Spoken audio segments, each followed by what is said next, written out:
2014 ಆದಮೇಲೆ B J P almost ಸತತವಾಗಿ ಗೆಲ್ತಾ ಇದೆ ಅಂತಲೇ ಹೇಳ್ಬೋದು.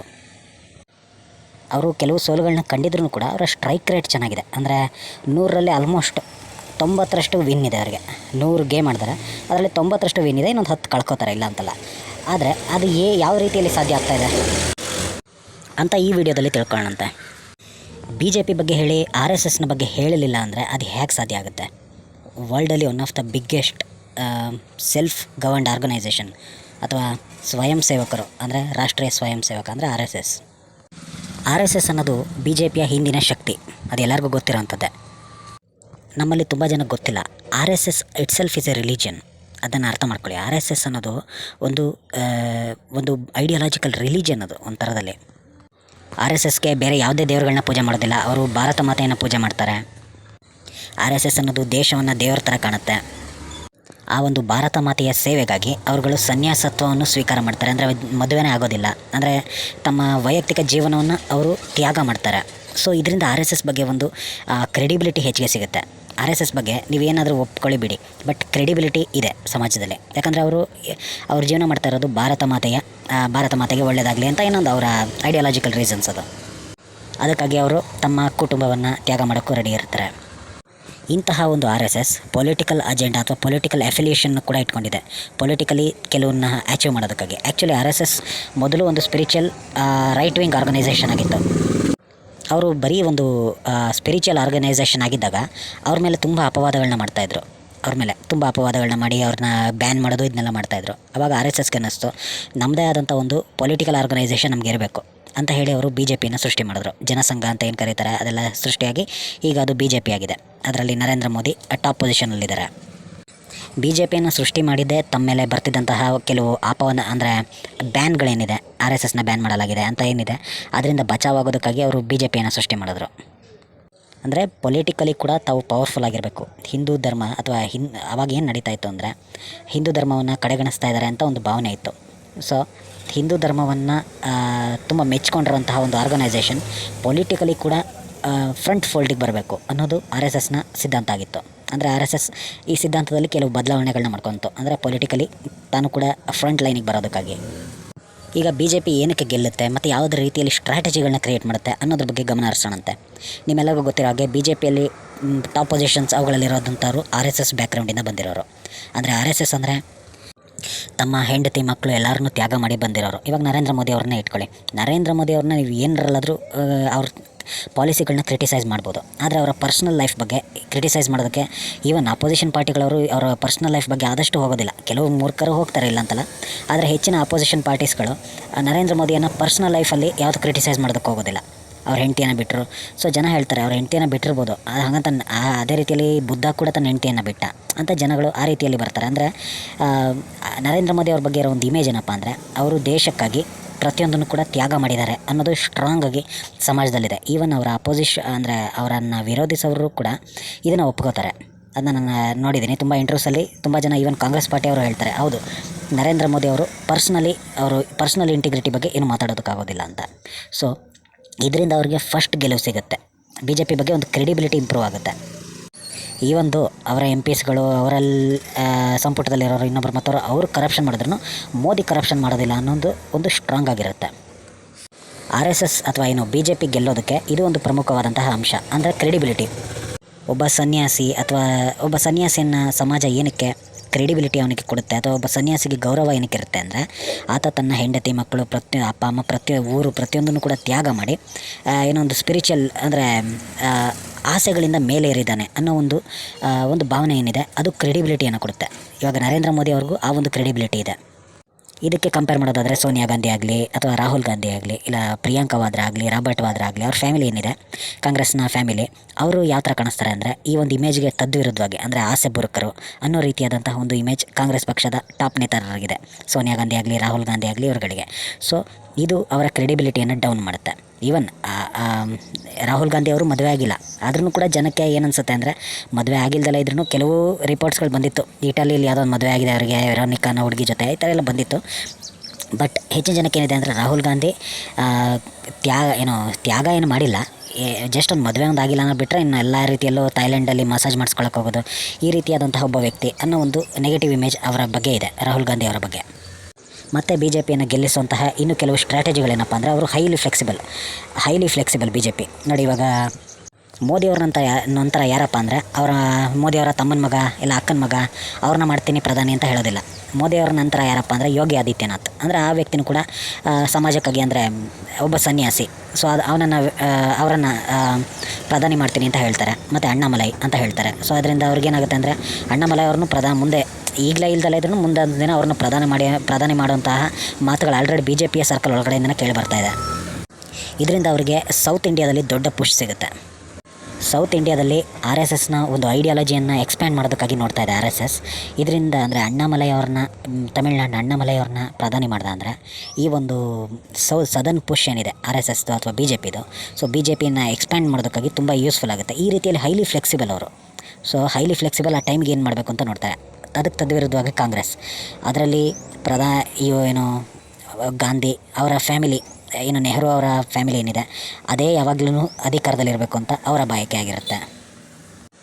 ರಾಹುಲ್ ಗಾಂಧಿ ನಿಜ ಹೇಳಬೇಕು ಅಂದರೆ ಇಷ್ಟು ದಿನ ಎಲ್ಲರಿಗೂ ಗೊತ್ತಿರೋ ಹಾಗೆ ಆ ವ್ಯಕ್ತಿ ಅಷ್ಟು ಐ ಕ್ಯೂ ಲೆವೆಲ್ ಆಗಲಿ ಅಷ್ಟೊಂದು ಬುದ್ಧಿವಂತ ಅಲ್ಲ, ಮತ್ತು ಮಾತಾಡೋದಕ್ಕೂ ಬರೋದಿಲ್ಲ. ಬಟ್ ಸ್ಟಿಲ್ ಅವರನ್ನೇ ಪ್ರಧಾನಿ ಕ್ಯಾಂಡಿಡೇಟಾಗಿ ಮಾಡೋಕ್ಕೆ ನೋಡ್ತಾರೆ. ಇದರಿಂದ ಕಾಂಗ್ರೆಸ್ನ ಒಂದು ಕ್ರೆಡಿಬಿಲಿಟಿಗೆ ಮತ್ತು ಕಾಂಗ್ರೆಸ್ನ ಒಂದು ಇಮೇಜ್ಗೆ ಧಕ್ಕೆ ಬರ್ತಾ ಇದೆ. ಕಾಂಗ್ರೆಸ್ಸಲ್ಲೂ ಎಷ್ಟು ಒಳ್ಳೆಯ ಜನಗಳಿದ್ದಾರೆ. ರೇವಂತ್ ರೆಡ್ಡಿ ಅವರು, ಆಮೇಲೆ ಶಶಿ ತರೂರ್ ಅವರು ಎಷ್ಟೊಂದು ಕ್ರೆಡಿಬಿಲಿಟಿ ಇರೋ ಮನುಷ್ಯ. ನೋಡಿ, ಇವಾಗ ಮಲ್ಲಿಕಾರ್ಜುನ್ ಖರ್ಗೆ ಯಾರ್ಯಾರಿಗೂ ಗೊತ್ತಿಲ್ಲ, ಬಟ್ ಶಶಿ ತರೂರ್ ಎಲ್ಲರಿಗೂ ಗೊತ್ತಿದ್ದಾರೆ. ಮತ್ತು ಒಂದು ಹೈಲಿ ಕ್ರೆಡಿಬಲ್ ವ್ಯಕ್ತಿ ಅವರನ್ನು AICCಯ ಅಂದರೆ ಕಾಂಗ್ರೆಸ್ನ ಪ್ರಮುಖ ಅಧ್ಯಕ್ಷ ಮಾಡೋದನ್ನ ಬಿಟ್ಟು ಇವರು ಮಲ್ಲಿಕಾರ್ಜುನ್ ಖರ್ಗೆ ಅವ್ರನ್ನ ಮಾಡಿದ್ರು. ಮಲ್ಲಿಕಾರ್ಜುನ್ ಖರ್ಗೆ ಅವರು ಕರ್ನಾಟಕದಲ್ಲಿ ಎಷ್ಟೋ ಜನಕ್ಕೆ ಗೊತ್ತಿರಲಿಲ್ಲ, ಇತ್ತೀಚೆಗೆ ಎಷ್ಟೋ ಜನಕ್ಕೆ ಗೊತ್ತಾಗ್ತಾ ಇದೆ ಕರ್ನಾಟಕದಲ್ಲಿ. ಅಂದರೆ ಇದೆ, ಫೇಸ್ ಇದೆ, ಬಟ್ ಅಂತ ಏನು ಕ್ರೆಡಿಬಿಲಿಟಿ ಏನಿಲ್ಲ. ಯಾಕಂದರೆ ಪ್ರಿಯಾಂಕಾ ಖರ್ಗೆ ಅವರು, ಅವರ ಫ್ಯಾಮಿಲಿಗಳು, ಸೊ ಇದೆಲ್ಲ ಇರೋದ್ರಿಂದ ಅಷ್ಟೊಂದು ಕ್ರೆಡಿಬಲ್ ಫೇಸ್ ಏನಲ್ಲ ಮಲ್ಲಿಕಾರ್ಜುನ್ ಖರ್ಗೆ ಅವರು. ಅದೋಕೆ ಅಂದರೆ ನಾನು ಅವಾಗಲೇ ಹೇಳಿದಾಗೆ ರಾಹುಲ್ ಗಾಂಧಿ ಅವ್ರನ್ನೇ ಪ್ರೊಜೆಕ್ಟ್ ಮಾಡೋಕ್ಕೆ ನೋಡ್ತಾರೆ. ನೆಕ್ಸ್ಟು ಪ್ರಿಯಾಂಕಾ ಗಾಂಧಿ ಅವರ ಮೊಮ್ಮಗ, ಅವರ ಮಗ 7ನೇ ಕ್ಲಾಸ್ 8ನೇ ಕ್ಲಾಸ್ ಇರ್ಬೋದೇನೋ, ಆ ಹುಡುಗನ ನೆಕ್ಸ್ಟ್ ಸ್ಟಾರ್ಟ್ ಮಾಡ್ತಾರೆ ಇವರೇ ದೇಶದ ಪ್ರಧಾನಿ ಅಂತ. ಈ ಥರದಲ್ಲೇ ಇದರಿಂದ ಕ್ರೆಡಿಬಿಲಿಟಿ ಡೌನ್ ಆಗುತ್ತೆ. ಮತ್ತು ಬಿ ಜೆ ಪಿಯ ಎಕ್ಸ್ಪ್ಯಾನ್ಷನರಿ ಮೈಂಡ್ಸೆಟ್, ಅಂದರೆ ಅದು ಪ್ರತಿದಿನವೂ ಎಕ್ಸ್ಪ್ಯಾಂಡ್ ಆಗೋದಕ್ಕೆ ನೋಡುತ್ತೆ. ಅವರು ಯಾವುದರಲ್ಲಿ ವೀಕ್ ಆಗಿದ್ದಾರೆ ಅದ್ರ ಬಗ್ಗೆನೇ ಜಾಸ್ತಿ ಅವರು ಫೋಕಸ್ ಮಾಡ್ತಾರೆ. ಅವ್ರು ಎಲ್ಲಿ ಸ್ಟ್ರಾಂಗ್ ಆಗಿದ್ದಾರೆ ಅದನ್ನು ರಿಟೈನ್ ಮಾಡ್ತಾರೆ ಚೆನ್ನಾಗಿ, ಪ್ಲಸ್ ಎಲ್ಲಿ ವೀಕ್ ಆಗಿದ್ದಾರೆ ಅದರ ಬಗ್ಗೆ ತುಂಬ ಚೆನ್ನಾಗಿ ಫೋಕಸ್ ಮಾಡ್ತಾರೆ ಬಿ ಜೆ ಪಿ. ಈಗ ನೋಡಿ, ಸೌತ್ ಇಂಡಿಯಾದಲ್ಲಿ ಬಿ ಜೆ ಪಿ ಇಲ್ಲ ಅನ್ನೋದನ್ನು ಅವರು ಒಂದು ಚಾಲೆಂಜ್ ಆಗಿ ತೊಗೊಂಡಿದ್ದಾರೆ. ಪ್ರಧಾನಿ ಮೋದಿ ಅವರು ಯಾವುದು ಸೌತ್ ಇಂಡಿಯಾಗೆ ಅಂದರೆ ತಮಿಳ್ನಾಡಿಗೆ ಎಷ್ಟು ಸಲ ಭೇಟಿ ಮಾಡಿದ್ದಾರೆ ಅವರು. ಈ ಒಂದು 2024 ಇಸ್ವಿ ಸ್ಟಾರ್ಟಾಗಿ 5 ತಿಂಗಳಾಗ್ತಾ ಬಂತು. 5 ತಿಂಗಳಲ್ಲಿ ಅವರು ಆಲ್ರೆಡಿ 7-8 ಸಲ ಭೇಟಿ ಮಾಡಿದ್ದಾರೆ. ಅಂದರೆ ಒಬ್ಬ ಪ್ರಧಾನಿ 7-8 ಸಲ ಒಂದು ರಾಜ್ಯಕ್ಕೆ ಭೇಟಿ ಕೊಡೋದು ಇಟ್ಸ್ ಎ ಬಿಗ್ ಥಿಂಗ್. ಯಾಕಂದರೆ ಅಷ್ಟು ಎಲೆಕ್ಷನ್ಗಳಲ್ಲಿ ರಾಯಬರೇಲಿ, ಅಮೇಠಿ ಅಲ್ಲೆಲ್ಲ ಬಿಟ್ಟು ಅದರ ಜೊತೆಯಲ್ಲಿ ಬರೀ ತಮಿಳ್ನಾಡಿಗೆ 7 ಸಲ ಬಂದಿದ್ದಾರೆ. ಮತ್ತು ಇಲ್ಲೂ ಕೂಡ ಅಣ್ಣಾಮಲೈ ಥರದ ಒಬ್ಬ ವ್ಯಕ್ತಿಯನ್ನು ಇಟ್ಟಿದ್ದಾರೆ ತಮಿಳ್ನಾಡಲ್ಲಿ ಬಿ ಜೆ ಪಿಯ ಕಡೆಯಿಂದ. ಇದೆ ಅಂದರೆ ಅವರ ಎಕ್ಸ್ಪ್ಯಾನ್ಷನರಿ ಮೈಂಡ್ಸೆಟ್ನ ಇದು ತಿಳಿಸುತ್ತೆ. ಆ್ಯಕ್ಚುಲಿ ಇದರ ಹಿಂದೆ ಆರ್ ಎಸ್ ಎಸ್ ಇದೆ. ಆರ್ ಎಸ್ ಎಸ್ನ ಫಿಲಾಸಫಿ ಏನಪ್ಪ ಅಂದರೆ ಫಸ್ಟ್ ಅವರು ಬಿ ಜೆ ಪಿಯನ್ನು ಕಳಿಸ್ತಾರೆ. ಬಿ ಜೆ ಪಿಯನ್ನು ಆ ರಾಜ್ಯದಲ್ಲಿ ಗೆಲ್ಲೋ ಹಾಗೆ ಮಾಡಿ ಅದನ್ನು ಒಂದು ರಾಜ್ಯವನ್ನು ಹದ ಮಾಡಿ, ಆ ನಂತರದಲ್ಲಿ ಆರ್ ಎಸ್ ಎಸ್ನ ಐಡಿಯಾಲಜಿ ಏನಿದೆ ಅದನ್ನು ಅವರು ಆ ಒಂದು ರಾಜ್ಯ ಆಗಲಿ, ಆ ಒಂದು ಪ್ರದೇಶ ಆಗಲಿ ಅದರಲ್ಲಿ ಅದನ್ನು ಬೆಳೆಸೋಕೆ ಹೋಗ್ತಾರೆ. ಸೊ ಆರ್ ಎಸ್ ಎಸ್ ಅನ್ನೋ ಒಂದು ಸಂಘಟನೆ ಅಲ್ಲಿ ಹೋಗೋಕ್ಕಿಂತ ಮುಂಚೆ ಬಿ ಜೆ ಪಿಯನ್ನು ಕಳಿಸ್ಕೊಡುತ್ತೆ. ಬಿ ಜೆ ಪಿಯ ಮೂಲಕ ನೆಲವನ್ನು ಹದ ಮಾಡಿ ಆ ನಂತರದಲ್ಲಿ ಆರ್ ಎಸ್ ಎಸ್ ನುಗ್ಗುತ್ತೆ. ಸೊ ಈ ಥರದ ಒಂದು ಆರ್ಗನೈಸೇಷನ್ ಅಂದರೆ ಒಂಥರ ಸೂಪರ್ ಪವರ್ ದೇಶಗಳಿದ್ದಂಗೆ. ಇವಾಗ ಚೈನಾ, ರಷ್ಯಾ ಅವೆಲ್ಲ ಯಾವ ರೀತಿಯಲ್ಲಿ ಎಕ್ಸ್ಪ್ಯಾಂಡ್ ಮಾಡಬೇಕು ನಮ್ಮ ದೇಶವನ್ನು, ಇವಾಗ ಉಕ್ರೈನ್ನ ಅರ್ಧ ನೀರು ಕೊಡ್ತಿದ್ದಾರೆ. ಸೊ ಈ ಥರದಲ್ಲಿ ಎಕ್ಸ್ಪ್ಯಾಂಡ್ ಮಾಡಬೇಕು. ಮತ್ತು ಚೈನಾದವರು ಅದೇ ರೀತಿಯಲ್ಲಿ ಅವರು ಕೂಡ ಎಕ್ಸ್ಪ್ಯಾಂಡ್ ಮಾಡಬೇಕು. ಟಿಬೆಟ್ನು ಕೂಡ ನಮ್ಮ ಹತ್ರನೇ ಹಾಕ್ಕೋಬೇಕು. ಮತ್ತು ಈ ಥರದಲ್ಲಿ ಎಕ್ಸ್ಪ್ಯಾಂಡ್ ಮಾಡ್ಕೋಬೇಕು. ಈವನ್ ಇಂಡಿಯಾದ ಅರುಣಾಚಲ್ ಪ್ರದೇಶವನ್ನು ಕಿತ್ಕೋಬೇಕು ಅಂತ ಪ್ಲ್ಯಾನ್ ಮಾಡ್ತಾರೆ. ಈ ಥರದಲ್ಲಿ expansionary B J P is also expansionary force. ಮತ್ತು B J P is also aggressive. ನೋಡಿ, ಇವಾಗ 26/11 ಆದ ನಂತರದಲ್ಲಿ, ಮುಂಬೈ ಅಟ್ಯಾಕ್ ಆದ ನಂತರದಲ್ಲಿ ಕಾಂಗ್ರೆಸ್ ಏನು ಮಾಡ್ತು, ಅವರಿಗೆ ಮುಸ್ಲಿಂ ವೋಟ್ಸ್ ಬೇಕು ಅನ್ನೋ ಕಾರಣಕ್ಕಾಗಿ ಅವರು ಆ ಒಂದು ಪಾಕಿಸ್ತಾನ ಮೇಲೆ ಅವರು ಅಟ್ಯಾಕ್ನೇ ಮಾಡಲಿಲ್ಲ. ಆದರೆ ಬಿ ಜೆ ಪಿ ಏನು ಮಾಡ್ತು, ಅವರು ಪುಲ್ವಾಮಾ ಮೇಲೆ ಆಗಲಿ, ಬಾಲಾಕೋಟ್ ಮೇಲೆ ಏರ್ ಸ್ಟ್ರೈಕ್ಸ್ಗಳನ್ನ ಮಾಡಿದ್ರು. ಸೊ ಇದರಿಂದ ಏನಾಯಿತು ಅಂದರೆ ಒಂದು ಸ್ಟ್ರಾಂಗ್ ಇಮೇಜ್ ಕ್ರಿಯೇಟ್ ಆಯಿತು. ಮತ್ತು ಅದರಿಂದ ಪಾಕಿಸ್ತಾನಕ್ಕೆ ಒಂದು ಭಯ ಬಂದ ನಂತರದಲ್ಲಿ ಇಂಡಿಯಾದಲ್ಲಿ ಬಾಂಬ್ ಬ್ಲಾಸ್ಟ್ಗಳು ಮೊದಲಾಗ್ತಾಯಿತ್ತಲ್ಲ, ಅವುಗಳು ಕಡಿಮೆ ಆಯಿತು. ಯಾಕಂದರೆ ಇವರು ಪಾಕಿಸ್ತಾನಕ್ಕೆ ಏನು ಭಯ ಆಯಿತು ಅಂದರೆ ಇವ್ರುಗಳನ್ನ ಸೆಂಡ್ ಮಾಡಿದ್ರೆ, ಅಂದರೆ ಟೆರರಿಸ್ಟ್ಗಳನ್ನ ಸೆಂಡ್ ಮಾಡಿದ್ರೆ ಇಂಡಿಯಾ ಸ್ಟ್ರಾಂಗಾಗಿ ರೆಸ್ಪಾನ್ಸ್ ಮಾಡುತ್ತೆ ಅನ್ನೋ ಒಂದು ಭಯ ಸ್ಟಾರ್ಟ್ ಆಗಿ ಇಂಡಿಯಾದಲ್ಲಿ ಟೆರರಿಸಮ್ ಕಮ್ಮಿ ಆಯಿತು. ಇದರಿಂದ ಏನಾಯಿತು ಅಂದರೆ BJP ಬಗ್ಗೆ ಇನ್ನೂ ಒಳ್ಳೆಯ ಒಂದು ಭಾವನೆ ಉಂಟಾಯಿತು. ಆ ಕಾರಣದಿಂದಾಗಲೇ 76% ರೇಟಿಂಗ್ ಇದೆ ಮೋದಿಯವರಿಗೆ. ಸೊ ಅವರು ಕಾಂಗ್ರೆಸ್ ಅವ್ರ ಥರ ಮುಸ್ಲಿಮ್ಸ್ ಓಟ್ ಹೋಗುತ್ತೆ ಅನ್ನೋ ಕಾರಣಕ್ಕಾಗಿ ಹೆದರ್ಕೊಂಡು ಪಾಕಿಸ್ತಾನ ಮೇಲೆ ಅಟ್ಯಾಕ್ ಮಾಡ್ದಲೇ ಇರಲಿಲ್ಲ, ಅಟ್ಯಾಕ್ ಮಾಡಿದ್ರು ಅವರು. ಸೊ ಇದರಿಂದ ಎಷ್ಟೋ ಜನ BJPಗೆ ಓಟ್ ಹಾಕ್ತಾ ಇರೋದು, ಈವನ್ ರಾಮ ಮಂದಿರ ಆಗಲಿ ಅಥವಾ ಹಲವಾರು ವಿಷಯಕ್ಕೆ ಅಲ್ವೇ ಅಲ್ಲ, ಅವ್ರಿಗೆ ಓಟ್ ಹಾಕ್ತಾ ಇರೋದು ಇಂಡಿಯಾದಲ್ಲಿ ಮೊದಲಿದ್ದಂಗೆ ಬಾಂಬ್ ಬ್ಲಾಸ್ಟ್ಗಳು ಅವುಗಳನ್ನ ನಡೀದಂಗೆ ಇವ್ರು ತಡೆದಿದ್ದಾರೆ ಅನ್ನೋ ಕಾರಣಕ್ಕಾಗಿ ಎಷ್ಟೋ ಜನ ಓಟ್ ಹಾಕ್ತಾ ಇದ್ದಾರೆ. ಈಗ ಸಮಾಜವಾದಿ ಪಾರ್ಟಿ ಆಗಲಿ ಅಥವಾ BSP ಆಗಲಿ ಅವ್ರುಗಳೇನು ಮಾಡ್ತಾರೆ, ಅಥವಾ ಈವನ್ ಈ ಹೆಚ್ಚಿನ ಸಂದರ್ಭದಲ್ಲಿ ಇತ್ತೀಚೆಗೆ ಕಾಂಗ್ರೆಸ್ ಆದರೂ ಆಗಲಿ ಇಲ್ಲ DMK ಆದರೂ ಆಗಲಿ, ಅವ್ರು ಏನು ಮಾಡ್ತಾ ಇದ್ದಾರೆ ಅಂದರೆ, ತಪ್ಪೇನು ಮಾಡ್ತಾ ಇದ್ದಾರೆ ಅಂದರೆ, ಅವ್ರಿಗೆ ಎಕ್ಸ್ಪೆನ್ಷನ್ ಏನಕ್ಕೆ ಮಾಡ್ತಾ ಇಲ್ಲ ಅಂದರೆ, ಅವರು ಕ್ಯಾಶ್ ಸಿಸ್ಟಮ್ನ ಅವರು ಒಗ್ಗೂಡಿಸ್ತಾ ಇಲ್ಲ. ನೋಡಿ, ಫಸ್ಟ್ ಆಫ್ ಆಲ್ ಇವಾಗ ಕಾಂಗ್ರೆಸ್ ಬಗ್ಗೆ ಹೇಳೋದಾದರೆ, ಅವರು ಇತ್ತೀಚೆಗೆ ಅವರ ಸ್ಟ್ರಾಟಜಿ ಏನಾಗಿದೆ ಅಂದರೆ, ದಲಿತ ಮತ್ತು ಲೋಯರ್ ಕ್ಲಾಸಸ್ಗೆ, ಅಂದರೆ ಲೋಯರ್ ಕ್ಯಾಸ್ಟ್ ಅಂತ ಸೋಕಲ್ಡ್, ನಾನು ಅದನ್ನು ನಂಬೋದಿಲ್ಲ, ಬಟ್ ಆ ಒಂದು ಲೋಯರ್ ಕ್ಲಾಸ್ ಅಂತ ಏನು ಸಮಾಜ ಕರೆಯುತ್ತೆ ಅದರ ಹಿಂದೆ ಹೋಗಬೇಕು ಅಂತ ಯೋಚನೆ ಮಾಡಿದ್ದಾರೆ. ಅದರಿಂದ ಮತ್ತು ಅದ್ರ ಹಿಂದೆ ಹೋಗೋದಕ್ಕಾಗಿ ಅವರು ಅಪ್ಪರ್ ಕ್ಯಾಸ್ಟ್ಗಳ ವಿರುದ್ಧವಾಗಿ ಹೋಗ್ತಾ ಇದ್ದಾರೆ. ಸೊ ನೀವು ಲೋಯರ್ ಕ್ಯಾಸ್ಟ್ ಜೊತೆಯಲ್ಲಿ ಹೋಗಿ ತೊಂದರೆ ಇಲ್ಲ, ಆದರೆ ಈ ಒಂದು ಅಪ್ಪರ್ ಕ್ಯಾಸ್ಟ್ ಅಥವಾ ಬ್ರಾಹ್ಮಿಣ್ಸ್ ಆಗಲಿ ಇನ್ನೊಂದಾಗಲಿ ಅವುಗಳ ವಿರುದ್ಧವಾಗಿ ಹೋಗೋ ಅಗತ್ಯ ಇಲ್ಲ. ಸೊ ಆ ರೀತಿಯಲ್ಲಿ ಹೋದಾಗ ಏನಾಗುತ್ತೆ ಅಂದರೆ, ಲಿಂಗಾಯತ್ ಓಟ್ಸು ಇವ್ರುಗಳೆಲ್ಲ ಈ ಕಡೆಗೆ BJP ಕಡೆಗೆ ಬರ್ತಾ ಇದ್ದಾರೆ. ಆದರೆ BJP ಆ ರೀತಿಯಲ್ಲಿ ಮಾಡ್ತಾಯಿಲ್ಲ. ಅವ್ರಿಗೆ ಅಪ್ಪರ್ ಕ್ಯಾಸ್ಟ್ನ ಓಟ್ಗಳು ಆಲ್ಮೋಸ್ಟ್ ಸಿಗುತ್ತೆ. ಬ್ರಾಹ್ಮಣರಾಗಲಿ ಲಿಂಗಾಯತರಾಗಲಿ ಅವರ ಓಟ್ BJPಗೆ ಆಲ್ಮೋಸ್ಟ್ 100% ಸಿಗುತ್ತೆ. ಪ್ಲಸ್ ಅವ್ರು ಏನು ಮಾಡ್ತಾಯಿದ್ದಾರೆ, ಅವರು ದಲಿತರ ವಿರುದ್ಧವಾಗಿ ಹೋಗ್ತಾ ಇದ್ದಾರೆ. ಅದು ಇಲ್ಲ, ಅವ್ರು ಈವನ್ ದೇಶದ ಪ್ರೆಸಿಡೆಂಟಾಗಿ ದ್ರೌಪದಿ ಮುರ್ಮು ಅವ್ರನ್ನ ಇಟ್ಟಿದ್ದಾರೆ. ಅದರಿಂದ ಅವರು ಲೋಯರ್ ಕ್ಯಾಸ್ಟ್ ಅಥವಾ SC/ST ಓಟ್ಸ್ಗಳ ಕಡೆಯೂ ಕೂಡ ತಗೋತಾ ಇದ್ದಾರೆ ಇತ್ತೀಚೆಗೆ. ಅವರು ಈವನ್ ಎಷ್ಟೋ ಟ್ರೈಬಲ್ ಬೆಲ್ಟ್ಗಳಲ್ಲಿ ಅವರು ವಿನ್ ಆಗ್ತಾರೆ. ST ಓಟ್ಸ್ಗಳ ಮೂಲಕವಾಗಿಯೇ BJP ವಿನ್ ಆಗ್ತಾಯಿದೆ. ಛತ್ತೀಸ್ಗಢಲ್ಲಿ ಎಲೆಕ್ಷನ್ ಆಯ್ತಲ್ಲ, ಅದರಲ್ಲಿ ಅವರು ವಿನ್ ಆದ್ರಲ್ಲ, ಅದರಲ್ಲಿ ವಿನ್ ಆಗಿದ್ದಕ್ಕೆ ಟ್ರೈಬಲ್ ಬೆಲ್ಟ್ಗಳಲ್ಲಿ ಟ್ರೈಬಲ್ಸ್ಗಳೇ ಓಟ್ ಹಾಕಿರೋರು. ಆಮೇಲೆ ಗುಜರಾತಲ್ಲೂ ಹಲವಾರು ಟ್ರೈಬಲ್ ಬೆಲ್ಟ್ಗಳಲ್ಲಿ BJP ವಿನ್ ಆಗುತ್ತೆ. ಸೊ ಇದಕ್ಕೆ ಕಾರಣ ಏನಪ್ಪ ಅಂದರೆ, ಅವರು ಎಕ್ಸ್ಪ್ಯಾಂಡ್ ಮಾಡ್ಕೋತಾರೆ. ಅವರು ಬರೀ ಅಪ್ಪರ್ ಕ್ಯಾಸ್ಟ್ನ ಮಾತ್ರ ನಂಬ್ಕೊಂಡಿರೋದಿಲ್ಲ, ಈವನ್ ಲೋಯರ್ ಕ್ಯಾಸ್ಟ್ ಕಡೆಗೂ ಹೋಗ್ತಾರೆ. ಆ ಥರದಲ್ಲಿ ಎಕ್ಸ್ಪ್ಯಾನ್ಷನರಿ ಮೈಂಡ್ಸೆಟ್. ಸೊ BJP ಅದು ಎಕ್ಸ್ಪ್ಯಾನ್ಷನರಿ ಮೈಂಡ್ಸೆಟ್. ಈವನ್ ಕೇರಳದಲ್ಲಿ ಕ್ರಿಶ್ಚಿಯನ್ಸ್ ಜೊತೆಲೂ ಹೋಗ್ತಾರೆ, ಕ್ರಿಶ್ಚಿಯನ್ಸ್ ಓಟ್ಸ್ನು ತಗೊಳ್ಳೋದಕ್ಕೆ ನೋಡ್ತಾ ಇದ್ದಾರೆ. ಸೊ ಈ ಥರದಲ್ಲಿ ಹೈಲಿ ಎಕ್ಸ್ಪ್ಯಾನ್ಷನಿಸ್ಟ್ BJP.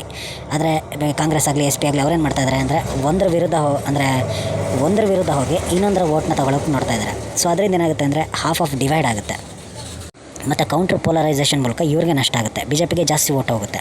ಒಂದು ಫುಲ್ ಬ್ಲಾಕ್ ಆಗಿ ಒಂದು ಜಾತಿಗಳು BJP ಜೊತೆಗೆ ಹೋಗ್ಬಿಡುತ್ತೆ. ಸೊ ಇದರಿಂದ ನಷ್ಟ ಆಗೋದು ಕಾಂಗ್ರೆಸ್ಗೆ ಅಥವಾ ಸಮಾಜವಾದಿ ಪಾರ್ಟಿ ಅವುಗಳಿಗೇ.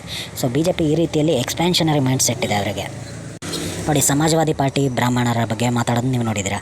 ಆಮೇಲೆ ಈವನ್ ಕಾಂಗ್ರೆಸ್ಸು ಕೂಡ ಬ್ರಾಹ್ಮಣ್ಯ ಅಂತೆಲ್ಲ ಸ್ಟಾರ್ಟ್ ಮಾಡಿದೆ. ಆದರೆ ಯಾವತ್ತಾದ್ರೂ BJP ದಲಿತರ ವಿರುದ್ಧವಾಗಿ ಮಾತಾಡೋದನ್ನು ನೀವು ಯಾವತ್ತಾದ್ರೂ ನೋಡಿದ್ದೀರಾ? ಖಂಡಿತವಾಗ್ಲೂ ಇಲ್ಲ. ಈವನ್ ನಾನು ಆವಾಗಲೇ ಹೇಳಿದಾಗೆ ದ್ರೌಪದಿ ಮುರ್ಮು ಅವ್ರನ್ನ ಪ್ರೆಸಿಡೆಂಟ್ ಮಾಡಿದ್ದಾರೆ, ಟ್ರೈಬಲ್ ಹೆಣ್ಮಗಳನ್ನು. ಸೊ ಅದ್ರ ಮೂಲಕವಾಗಿ ಅವರು ಈವನ್ SC/ST ಬೆಲ್ಟ್ನಲ್ಲೂ ಕೂಡ ಅದರಲ್ಲೂ ಕೂಡ ಎಕ್ಸ್ಪ್ಯಾಂಡ್ ಮಾಡ್ತಾ ಇದ್ದಾರೆ. ಮತ್ತು ಕಲಬುರಗಿನಲ್ಲಿ SC/ST ಓಟ್ಸ್ಗಳ ಮೂಲಕವಾಗಿಯೇ ಮಲ್ಲಿಕಾರ್ಜುನ್ ಖರ್ಗೆ ಅಂತ SC/ST ಲೀಡರ್ನ, ದಲಿತ ಲೀಡರ್ನೇ ಅವರು ಸೋಲಿಸಿರೋದು. ಉಮೇಶ್ ಜಾಧವ್ ಅವ್ರನ್ನ ಯೂಸ್ ಮಾಡಿಕೊಂಡು SC/ST ಓಟ್ಸ್ಗಳ ಮೂಲಕವಾಗಿಯೇ ಮಲ್ಲಿಕಾರ್ಜುನ್ ಖರ್ಗೆನ ಸೋಲಿಸಿದ್ದಾರೆ. ಸೊ ಅದು ಅವ್ರಿಗೆ ಇರೋಂಥ ಒಂದು SC/ST ವೋಟ್ಸ್ಗಳು ಕೂಡ ಸಿಗ್ತಾ ಇದೆ ಅನ್ನೋದು ಒಂದು ಸಂಕೇತ. ಮತ್ತು BJP ಯಾವ ರೀತಿಯಲ್ಲಿ ಇನ್ನೊಂದು ಸ್ಟ್ರಾಟಜಿ ಕ್ರಿಯೇಟ್ ಮಾಡಿದೆ ಅಂದರೆ, NRIಸ್ಗಳನ್ನ ಉಪಯೋಗಿಸ್ಕೊತಾ ಇದೆ ತನ್ನ ಇಮೇಜ್ ಬಿಲ್ಡಿಂಗಾಗಿ. ಅಂದರೆ ಫಾರಿನಲ್ಲಿ ನೆಲೆಸಿರೋಂತಹ ಇಂಡಿಯನ್ಸ್ಗಳನ್ನ, ನಮ್ಮೆಲ್ಲರಿಗೂ ಕೂಡ ಫಾರಿನಲ್ಲಿ ಯಾರೊಬ್ಬ ಭಾರತೀಯ ವಿದೇಶದಲ್ಲಿ ನೆಲೆಸಿದ್ದಾನೆ ಅಂದರೆ ನಮ್ಮ ಮೈಂಡ್ ಸೆಟ್ ಏನಂತ ಬರುತ್ತೆ, ಅವನು ತುಂಬ ಚೆನ್ನಾಗಿ ಓದಿರಬೇಕು, ಅವನು ತುಂಬ ಬುದ್ಧಿವಂತ ಇರಬೇಕು ಅಂತ. ಸೊ ಅವ್ರ ಹತ್ರನೇ ಚಪ್ಪಾಳೆ ತೊಗೋಣ ಅಂದರೆ, ವಿದೇಶದಲ್ಲಿ ನೆಲೆಸಿರೋಂತಹ ಭಾರತೀಯರ ಮೂಲಕ ಚಪ್ಪಾಳೆ ತೊಗೋಣ ಅಂದರೆ ಜನಗಳಿಗೆ ಒಂದು ಕ್ರೆಡಿಬಿಲಿಟಿ ಬರುತ್ತೆ.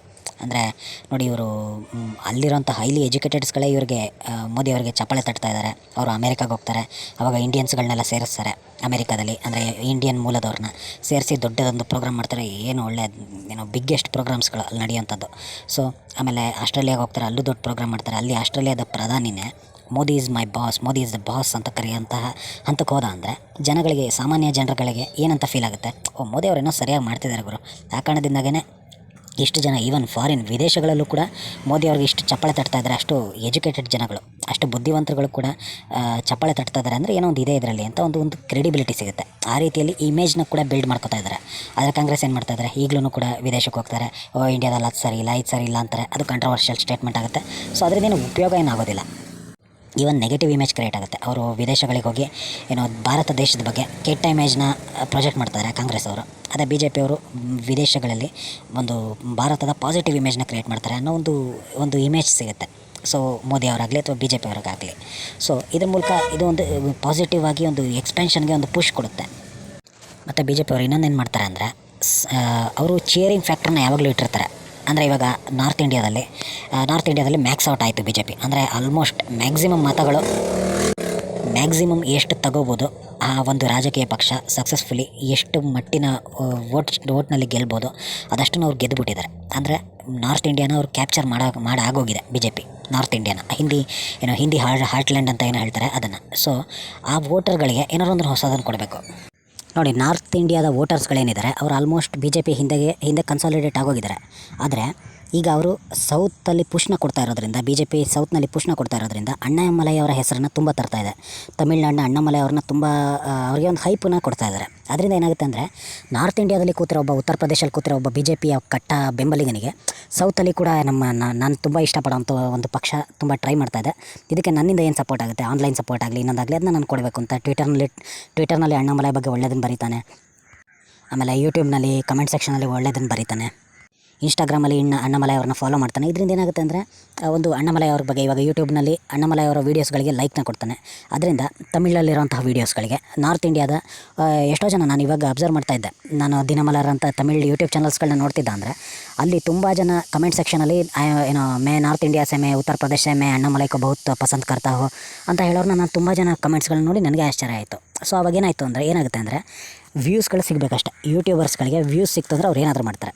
ಹಾಗಂತ ಏನಾದರೂ ಮಾಡ್ತಾರೆ ಅಂದರೆ ಏನಾದರೂ ಅಲ್ಲ. ಓಕೆ, ಸೊ ಅಣ್ಣಾಮಲೈ ಅವರ ವೀಡಿಯೋಸ್ಗಳಿಗೆ ನಾರ್ತ್ ಇಂಡಿಯಾಯಿಂದನೂ ಕೂಡ ವ್ಯೂಸ್ಗಳು ಸಿಗ್ತಾಯಿದೆ. ಅಂದರೆ ಅವ್ರು ಏನು ಮಾಡ್ತಾರೆ ಅಂದರೆ ಅವ್ರುಗಳ ವ್ಯೂಸ್ ಬಂತಂದ್ರೆ ದುಡ್ಡು ಬರುತ್ತೆ. ಸೊ ಅಣ್ಣಾಮಲೈ ಅವ್ರ ಬಗ್ಗೆ ವೀಡಿಯೋಸ್ಗಳನ್ನ ಹೆಚ್ಚು ಮಾಡೋಕ್ಕೆ ಸ್ಟಾರ್ಟ್ ಮಾಡ್ತಾರೆ. ಅದರಿಂದ ಅಂದರೆ ತಮಿಳ್ ವೀಡಿಯೋಸ್ಗಳನ್ನ ಮಾಡೋಕ್ಕೆ ಸ್ಟಾರ್ಟ್ ಮಾಡ್ತಾರೆ. ವ್ಯೂಸ್ ಸಿಗ್ತಾ ಇರುತ್ತೆ. ಈವನ್ ಎಷ್ಟೋ ಜನ ನಾನು ಕಮೆಂಟಲ್ಲಿ ನೋಡಿದೆ, मैं उत्तर प्रदेश से मुझे तमिल नहीं आता है लेकिन अण्णामलೈ के बारे में ಈ ವಿಡಿಯೋ है इसलिए मैं देख रहा हूँ ಅಂತ. ಅದರಿಂದ ಏನಾಗುತ್ತೆ ಅಂದರೆ ಯೂಟ್ಯೂಬರ್ಸ್ಗಳು ಅವ್ರುಗಳಿಗೂ ಕೂಡ ಒಂದು ಪುಷ್ ಸಿಗುತ್ತೆ ವೀಡಿಯೋಸ್ಗಳನ್ನ ಮಾಡೋದಕ್ಕೆ. ಅವ್ರೇನು ಮಾಡ್ತಾರೆ, ಅಣ್ಣಾಮಲೈ ಅವ್ರ ಬಗ್ಗೆ ವೀಡಿಯೋಸ್ಗಳನ್ನ ಮಾಡ್ತಾರೆ, ಪಾಸಿಟಿವ್ ವೀಡಿಯೋಸ್ಗಳನ್ನ ಮಾಡ್ತಾರೆ. ಯಾಕಂದರೆ ಫ್ಯಾನ್ಸ್ಗಳನ್ನ ದೃಷ್ಟಿಯಲ್ಲಿ ಇಟ್ಕೊಂಡು. ಅದರಿಂದ ಅಣ್ಣಾಮಲೈ ಅವ್ರಿಗೆ ಇನ್ನೂ ತಮಿಳಿನ ಚಾನಲ್ಗಳಲ್ಲಿ ಪ್ರಚಾರ ಸಿಗುತ್ತೆ. ಈವನ್ ತಮಿಳಿನಲ್ಲಿ ಸನ್ ನ್ಯೂಸ್ ಅವೆಲ್ಲ ಏನಿದೆ ಅವುಗಳೆಲ್ಲ DMK ಹೋಲ್ಡ್ನಲ್ಲಿದೆ, ದ್ರಾವಿಡಿಯನ್ ಪಕ್ಷಗಳ ಹೋಲ್ಡ್ನಲ್ಲಿದೆ. ಸೊ ಅಣ್ಣಾಮಲೈ ಅವ್ರಿಗೆ ಸಪೋರ್ಟ್ ಆನ್ಲೈನಲ್ಲಿ ಸಿಗ್ತಾಯಿದೆ. ಯಾಕಂದರೆ ಮೇನ್ ಸ್ಟ್ರೀಮಲ್ಲಿ ಸಪೋರ್ಟ್ ಸಿಗದಲ್ಲೇ ಇರೋಂಥದ್ದು ಆನ್ಲೈನಲ್ಲಿ ತುಂಬ ಸಪೋರ್ಟ್ ಸಿಗ್ತಾಯಿದೆ. ಉತ್ತರ ಪ್ರದೇಶ್, ಮಧ್ಯಪ್ರದೇಶ ಎಲ್ಲ ಕಡೆಯಿಂದನೂ ತಮಿಳ್ ವೀಡಿಯೋಸ್ಗಳನ್ನ ತಮಿಳ್ ಅರ್ಥ ಆಗಲಿಲ್ಲ ಅಂದ್ರೂ ನೋಡ್ತಾರೆ ಅಣ್ಣಾಮಲೈ ಅವರ ಒಂದು ಫೋಟೋನ ತಮ್ಮನೇಲಿ ಹಾಕ್ತಾ ಅಂದರೆ. ಸೊ ಆ ರೀತಿಯಲ್ಲಿ ಅಣ್ಣಾಮಲೈ ಅವ್ರಿಗೆ ಪ್ರಚಾರ ಸಿಗ್ತಾಯಿದೆ. ಅಂದರೆ ಬಿ ಜೆ ಪಿ ವೋಟರ್ಸ್ಗಳಿಗೆ ಸಮಥಿಂಗ್ ಟು ಅಂದರೆ ಬೋರಿಂಗ್ ಆಗಿಬಿಡಬಾರ್ದು ಬಿ ಜೆ ಪಿ ವೋಟರ್ಸ್ಗಳು. ಆಯಿತು ಇವರೆಲ್ಲ ಗೆದ್ದರು, ಇನ್ನೇನಪ್ಪ ಇನ್ಯಾರಿಗೆ ಅಂದರೆ ಇವರೆಲ್ಲ ಗೆದ್ದುಬಿಟ್ರು, ಸೊ ಇನ್ನೇನು ಮಾಡ್ತಾರೆ ಬಿಡತ್ಲಾಗೆ ಅಂತ ಸುಮ್ಮನೆ ಬಿಡೋಕ್ಕಾಗೋದಿಲ್ಲ ವೋಟರ್ಸ್ಗಳನ್ನ. ಅವರಿಗೆ ಸಮ್ವನ್ ಟು ಚೇರ್ ಫಾರ್. ಇವಾಗ ಅಣ್ಣಾಮಲೈ ಅನ್ನೋ ಒಬ್ಬ ವ್ಯಕ್ತಿಗೆ ಚೇರ್ ಮಾಡಿ ಅಂತ ಬಿಟ್ಟಿದ್ದಾರೆ. ಸೊ ಇವರೆಲ್ಲರೂ ಕೂಡ ಚೇರ್ ಮಾಡ್ತಾಯಿದ್ದಾರೆ ಅಣ್ಣಾಮಲೈ ಅವ್ರಿಗೆ. ಸೊ ಈ ರೀತಿಯಲ್ಲಿ ಬಿ ಜೆ ಪಿ ಹಲವಾರು ಸ್ಟ್ರಾಟಜಿಗಳ ಮೂಲಕ ಗೆಲ್ಲುತ್ತೆ. ಆದರೆ ಕಾಂಗ್ರೆಸ್ ಇದು ಯಾವುದೂ ಇಲ್ಲ. ಅವರು ಹಳೇ 1940s 1960s ಆ ಜಮಾನದಲ್ಲಿ ಯಾವ ಥರ ಪೊಲಿಟಿಕ್ಸ್ ಮಾಡ್ತಾಯಿದ್ರು ಅದನ್ನೇ ಇವತ್ತು ಮಾಡೋಕ್ಕೆ ನೋಡ್ತಾರೆ. ಸೊ ಗಾಂಧಿಗಳ ಹೆಸರೇನಿದೆ ಅದು ಆಗಿನ ಕಾಲದಲ್ಲಿ ರಾಹುಲ್ ಗಾಂಧಿ ಅಂದರೆ ಇಂದಿರಾ ಗಾಂಧಿ ಅವೆಲ್ಲ ಆ ಸಮಯದಲ್ಲಿ ತುಂಬ ಒಳ್ಳೆಯ ಒಂದು ಇಮೇಜ್ ಇತ್ತು, ಇಲ್ಲ ಅಂತಲ್ಲ. ಆದರೆ ಬರ್ತಾ ಏನಾಯಿತು ಅಂದರೆ ಜನಗಳಿಗೆ ಒಂದು ಬೋರಿಂಗ್ ಫ್ಯಾಕ್ಟರ್ ಆಗಿ ಕ್ರಿಯೇಟ್ ಆಯಿತು. ಈ ಗಾಂಧಿ ಬಿಟ್ಟರೆ ಆ ಗಾಂಧಿ ಬರ್ತಾರೆ, ಆ ಗಾಂಧಿ ಬಿಟ್ಟರೆ ಮುಂದೆ ಚೋಟಾ ಗಾಂಧಿ ಬರ್ತಾರೆ, ಚಿಂಟು ಗಾಂಧಿ, ಈಗ ಪಪ್ಪು ಗಾಂಧಿ, ಈ ಥರದಲ್ಲಿ ಒಂದು ಬೋರಿಂಗ್ ಫ್ಯಾಕ್ಟರ್ ಕ್ರಿಯೇಟ್ ಆಗಿಬಿಡ್ತು. ಮತ್ತು ಕಾಂಗ್ರೆಸ್ನಲ್ಲಿ ಇನ್ನೊಂದು ಪ್ರಾಬ್ಲಮ್ ಏನಪ್ಪ ಅಂದರೆ ಬಾಟಮಿಂದ ರೈಸ್ ಆಗಿ ಟಾಪ್ಗೆ ಬಂದಿರೋಂಥ ಕೆಲವು ಸ್ಟೋರೀಸ್ಗಳು ಸಿಗೋದೇ ಇಲ್ಲ. ರಾಹುಲ್ ಗಾಂಧಿ ಬಗ್ಗೆ ಜನಗಳಿಗೆ ಏನಿದೆ ಅಂದರೆ ಸಿಲ್ವರ್ ಸ್ಪೂನ್ ಅಥವಾ ಗೋಲ್ಡನ್ ಸ್ಪೂನ್ ಇಟ್ಕೊಂಡು ಹುಟ್ಟಿದಂಥ ಮನುಷ್ಯ ಇವತ್ತು ಪ್ರಧಾನಿ ಆಗ್ತೀನಿ ಅಂತ ಹೇಳ್ತಾನೆ. ಅವನು ಹುಟ್ಟಿದಾಗಲೇ ಆ ವ್ಯಕ್ತಿಗೆ ಪ್ರಧಾನಿಗಳ ಇದರಲ್ಲೇ ಹುಟ್ಟಿದ್ದಾನೆ. ಸೊ ಆತ ಹುಟ್ಟಿನಿಂದನೂ ಕೂಡ ಒಂಥರ ಹೈ ವ್ಯಕ್ತಿ ಅನ್ನೋ ಒಂದು ಭಾವನೆ ಇದೆ. ಅದೇ ಮೋದಿಯವ್ರ ಬಗ್ಗೆ ಯಾವ ಥರ ಭಾವನೆ ಇದೆ? First of all tea seller ಅನ್ನೋದೊಂದು ಚಿಕ್ಕದಾಗಿತ್ತು ಆವಾಗ ಮೋದಿ ಅವ್ರನ್ನ ಪ್ರಧಾನಿ ಅಭ್ಯರ್ಥಿ ಅಂತ ಘೋಷಣೆ ಮಾಡಿದಾಗ. ಆದರೆ ಮಣಿಶಂಕರ್ ಅಯ್ಯರ್ ಅವರೆಲ್ಲ ಕಾಂಗ್ರೆಸ್ ಅವ್ರು ಏನು ಮಾಡಿದ್ರು ಅಂದರೆ ಅವನ ಟೀ ಸೆಲ್ಲರು ಅವನೊಬ್ಬ ಚಾಯ್ ವಾಲ ಅಂತ ಆಡ್ಕೊಳ್ಳೋಕೆ ಸ್ಟಾರ್ಟ್ ಮಾಡಿದ್ರು. ಸೊ ಬಿ ಜೆ ಪಿ ಅದನ್ನೇ ಕ್ಯಾಪಿಟಲೈಸ್ ಮಾಡ್ತು. ಅವ್ರ ಬುದ್ಧಿವಂತಿಕೆ ನೋಡಿ, ಅದನ್ನೇ ಕ್ಯಾಪಿಟಲೈಸ್ ಮಾಡ್ತು. ನೋಡಿ, ಬಿ ಜೆ ಪಿ ಅಂದರೆ ಒಬ್ಬ ಚಾಯ್ ವಾಲಾಗೆ ಇವರು ಮರ್ಯಾದೆಯನ್ನು ಕೊಡ್ತಿಲ್ಲ. ಸೊ ಇವರು ಎಷ್ಟು ಅಹಂಕಾರಿಗಳು ಅಂತ ಅವಾಗೇನಾಯಿತು ಅಂದರೆ ಮಧ್ಯಮ ವರ್ಗ, ಈ ಒಂದು ವರ್ಗ ಏನಿದೆ ಅವ್ರಿಗೆ ನರೇಂದ್ರ ಮೋದಿ ಬಗ್ಗೆ ಸಿಂಪತಿ ಬರೋಕ್ಕೆ ಸ್ಟಾರ್ಟ್ ಆಯಿತು. ಸೊ ಈಗ ಎಲ್ಲ ಕಾರಣಗಳಿಂದಾಗಿ ಬಿ ಜೆ ಪಿ ಗೆಲ್ತು. ಸೊ ಕಾಂಗ್ರೆಸ್ ಅವ್ರು ಮಾಡ್ತಾರೋ ಹಲವಾರು ತಪ್ಪುಗಳಲ್ಲಿ ಅವರ ಫ್ಯಾಮಿಲಿಯ ಹಿಂದೆನೇ ಹೋಗೋದು ಯಾವಾಗಲೂ ಇದೆಲ್ಲ ಹಲವಾರಿದೆ. ಸೊ ಮುಂದಿನ ವೀಡಿಯೋದಲ್ಲಿ ಅದ್ರ ಬಗ್ಗೆನೂ ಕೂಡ ಒಂದು ವೀಡಿಯೋ ಮಾಡ್ತೀನಿ ನಾನು. Thank you very much. ನನ್ನ ಗಿಣಿ ಮಾತು ಯೂಟ್ಯೂಬ್ ಚಾನಲ್ಗೆ ಸಬ್ಸ್ಕ್ರೈಬ್ ಆಗಿ ಅಂತ ಈ ಮೂಲಕ ಕೇಳ್ಕೊತಾ ಇದ್ದೀನಿ. Thank you very much.